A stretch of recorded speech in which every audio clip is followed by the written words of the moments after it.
안녕하세요. 시카고에서 저의 오래된 유학 이야기를 들려드리는 단초입니다. 오늘 이야기는 제가 타고 다녔던 중고차 구입에 대한 이야기입니다. 아는 분의 소개로 누가 500불에 타던 차를 내놓았다고 해서 그 이야기를 듣고는 밤늦은 시간에 흥분해서 혼자 차를 보고 바로 그 자리에서 차 타이틀에 사인을 하고 운전 면허도 없이 밤에 차를 살살 몰고 오던 이야기를 해드리겠습니다. 아이와 아내가 온 지 2개월이 지나니 우리도 시간이 가면서 활동 영역이 늘어나 아무래도 차가 필요했다. 그리고 미국에서는 우선 차가 없으니 직업을 잡기가 아주 힘들고 아이를 데이케어 센터에 데리고 가고 오는 게 너무 불편해 드디어 차를 사기로 결심했다. 물론 중고차였다. 알아보니 중고차 가격도 만만치가 않았다. 한 5천 불은 줘야지 쓸만한 차를 산다는 소리에 기가 죽었다. 그동안 딸과 아내는 400m를 늘 걸어서 그로소리 쇼핑에 갔고 버스를 타고 일하는 곳에 다니는 게 마음이 걸려서 아무래도 안 되겠다 싶어 굴러다니기만 하면 되는 중고차를 사야겠다고 주변 사람들에게 알아봐 달라고 부탁을 했다. 알고 보니 1,000불짜리 밑으로는 중고차가 사기도 힘들었다. 어느 날 자려고 하는데 밤중 12시가 좀 지난 새벽에 내게 전화가 걸려왔다. 유학생 친구 집 같은 단지에 사는 분이 차를 500불에 내놓았다고. 그래서 그 친구가 얼른 가보자고 나를 데리러 왔다. 15분 정도 운전해서 친구가 사는 그 단지에 세워둔 차를 보니 어두워서 그런지 밤이라 어두워서 그런지 생각했던 것보다는 좋아 보였다. 차는 1971년도형 뷰익 스카일락이었으며 바디의 색깔은 녹색이었다.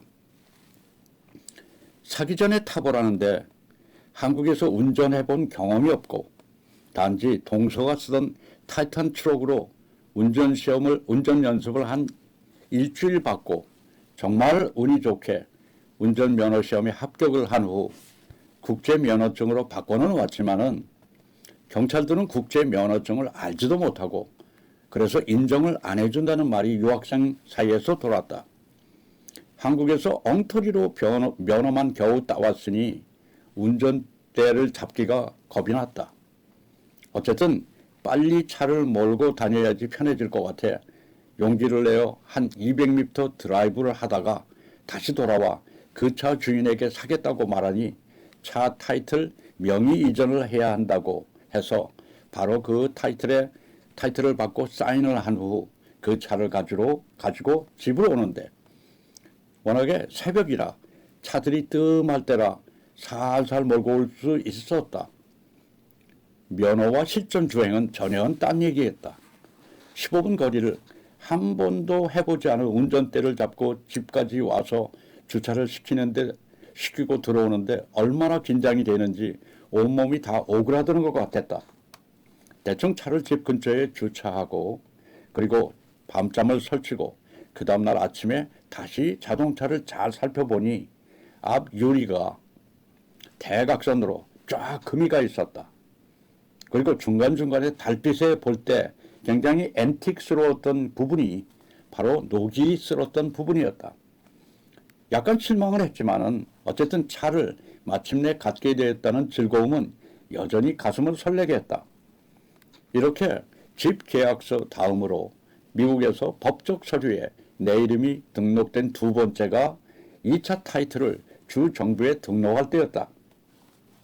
그 다음 날서부터 직접 운전을 하기에는 충분한 연습이 필요했지만은 당장 내일 아침에 일가로 가는 아내를 어제 산 500불짜리 차로 멋지게 출근을 도와주고 싶었다. 공교롭게도 그날은 눈이 슬슬 뿌리더니 점점 눈의 굵기가 달라지기 시작한다. 정말 한방눈이 되었다. 도로 사정이 좋지 않아졌다. 속으로 아내를 데려다 줄 자신이 없었지만은 들뜬 기분과 체면 때문에 위험한 첫 드라이브를 시도했다. 아이와 아내는 둘 다 뒷좌석에 태우고 시동을 걸으니 약간 타는 듯한 냄새를 풍기며 오토바이처럼 아주 요란하고 시끄럽게 시동이 걸렸다. 사실 나는 브레이크 잡는 것과 악셀레이터 밟는 사용법 외에는 아는 게 없는 운전 실력이라 지난번 새벽에 차를 가져올 때도 애를 먹었는데 눈이 오는 날 차를 운전하기가 난감했다. 그래서 나 혼자 중얼거렸다. 정신 차리자. 잘 가자. 온 정신을 집중해 시속 20마일로 가는데도 왜 그렇게 빨리 가는 것처럼 느껴지고 겁이 나는지. 거기다가 내 차의 모델이 미국에서 석유값이 한창 싸던 70년대, 60년대 말에서 70년대 초에 만든 차라 아주 차체가 보통 크질 않았다. 소위 말하는 탱크 사이즈였다. 눈도 오고 없던 차 안에서 따뜻한 바람이 나오니 안락하고 좋아. 아이와 아내는 좋다고 떠드는데 눈이 오니 와이퍼로 눈을 털어내야 하는 상황에서 와이퍼를 어떻게 작동하는지 알 수도 없었고 또 설사 알았다고 해도 마음의 여유가 전혀 없어 몸이 안 움직였다. 갑자기 밟은 브레이크에 우리 아이는 의자 모서리에 머리를 부딪히고 아내도 나의 불안한 운전에 내일부터는 버스를 타고 가는 게 더 나을 것 같다며 투덜거린다. 어찌어찌 아내를 자가용으로 일하는 곳에 데려다 주었다. 아내가 일하는 식당이 가깝기 망정이었지. 아침에 객기를 부리다가 혼이나 안 되겠다 싶어 이날 오후 한참을 사람 없는 공원에서 혼자 3시간 운전 연습을 했고 그로부터 난 온갖 고개를 부리며 무면허로 8개월을 경찰에 한 번도 안 잡히고 아슬아슬하게 살아남았다. 혼자 독학해서 배운 운전이라 거칠기 짝이 없었고 정말 노란불에 서본 적이 없었다. 왜냐하면은 같이 일하던 유학생 친구가 노란불에는 경우에 따라 갈 수도 있다고 한 게 아니라 무조건 가라고 가르쳐 주었기 때문에 나는 늘 무조건 갔다. 한 번은 여름날 비가 무척 많이 내렸는데 난 그때도 차는 가스를 넣기만 하면 가는 줄 알고 차 타이어 상태를 점검하지도 않은 채 타이어 상태가 다 닳아버려 진창에서도 타이어 자국이 안 보일 정도인데 그것도 모르고 달리다가 갑자기 정지를 하니 마치 차가 수상스키를 탄 듯 쭉 앞으로 서지 않고 미끄러져 나가다가 정말 기적같이 앞차와 새끼손가락 하나 차이로 멈추었다. 앞차는 아주 새로 산 벤츠였다. 모든 게 새 차 냄새가 물씬 나는 그 차 뒤에 기적적으로 섰으니 망정이지 그대로 박았다라면은 그 차값을 물어주냐고 난 노예로 끌려갈 뻔했다. 정말 간이 콩할 만해졌던 순간이었다.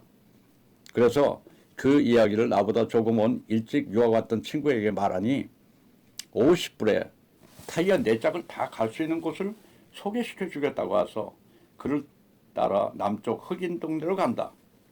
그리고 난 땅속 토굴에서 토굴에서 가지고 있던 훔쳐온 타이어를 이 친구 소개로 얼떨결에 50불이라는 파격적인 금액으로 4짝을 다 갈게 된다. 그 후 난 8개월 무면허, 무보험 상태에서 정식 일리노이주 운전면허증을 따라갔다가 보기 좋게 2번 떨어진다. 시험관이 날 떨어뜨린 이유는 이랬다. 아주 위험한 드라이버. 나 혼자 배웠으니 머리로는 하지 말아야 하는데 위험 운전이 몸에 배 노란불에 휙 가버리고 스탑사인에도 완전히 섰다가 가야 되는데 살짝 서는 척 하다가 가고 이러니 떨어졌다. 이렇게 난 운전면허를 따는데 시간이 오래 걸렸다. 그런데 내가 들은 제일 웃기는 이야기는 한국에서 택시 운전을 15년 하시던 분이 운전면허에서 3번 떨어졌다는 것이었다. 무슨 이유인지 상당히 궁금했다.